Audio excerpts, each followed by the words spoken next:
চিরাচরিত ভিডিওগুলির থেকে আজকের ভিডিও খানিক অন্যরকম।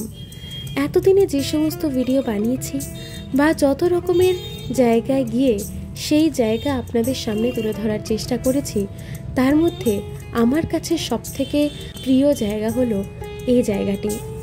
এই বছরে বড়দিনের ছুটিতে আমি, মা, বাবাই চলে গিয়েছিলাম পশ্চিমবঙ্গের পূর্ব মেদিনীপুর জেলায় অবস্থিত 51টি সতীপীঠের অন্যতম একটি সতীপীঠ দেবী বর্গভীমার মন্দিরে।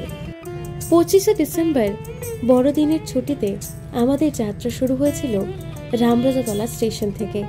হাওড়া দক্ষিণ পূর্ব রেলওয়ে শাখার 4র্থতম স্টেশন হলো রামরাজাতলা স্টেশন। সেখান থেকে যে কোনো একটি ট্রেন ধরে প্রথমে চলে আসতে হবে সাঁতরাগাছি জাংশনে। তারপর সেখান থেকে হলদিয়া হাওড়া ফার্স্ট লোকাল ধরে প্রায় 2.5 ঘন্টার জার্নি করে পৌঁছে যেতে হবে তমলুক স্টেশনে।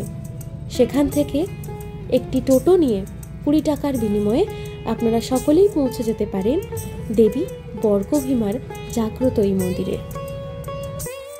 মন্দির চত্বরে প্রবেশের আগেই সামনে বেশ কয়েকটি পূজা সামগ্রীর দোকান রয়েছে।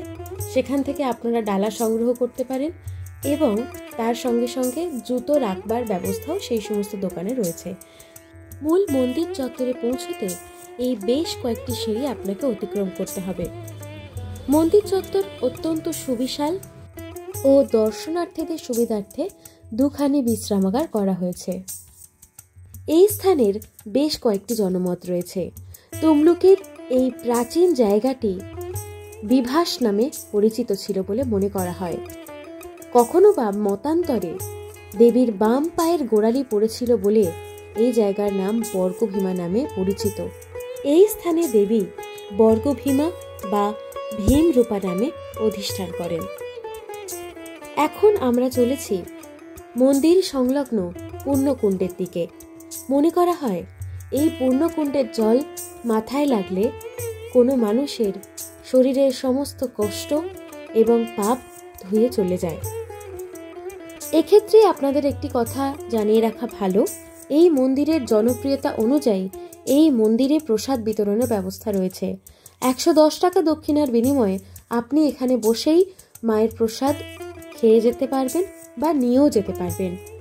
কিন্তু তার জন্য আপনাকে আগে থেকে স্ক্রিনে দেওয়া নম্বরে নাম নথিভুক্ত করাতে হবে, কারণ এই মন্দিরে সকাল 7টা থেকে 8:30টার মধ্যেই সমস্ত কুপন বুকিং প্রক্রিয়া শেষ হয়ে যায়। চাইলে আপনি আগের দিনকেও এই নাম্বারে সকাল 7টা থেকে সন্ধে 8টার মধ্যে যে কোনো সময় নাম নথিভুক্ত করাতে পারেন। বাড়ি ফিরতে ফিরতে এই মন্দির সম্পর্কিত কয়েকটি গুরুত্বপূর্ণ তথ্য আপনাদের সঙ্গে শেয়ার করে নিই। 1938 সালের 13 এপ্রিল স্বয়ং নেতাজি সুভাষচন্দ্র বসু মহাশয় এই মন্দির পরিদর্শনে এসেছিলেন।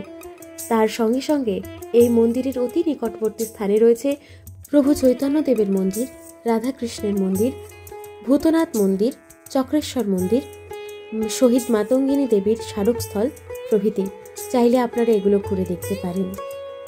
আজকের মতো এইটুকুই। পরবর্তী আবার কোনো একটি ব্লগে আপনাদের সঙ্গে কথা হবে। নমস্কার।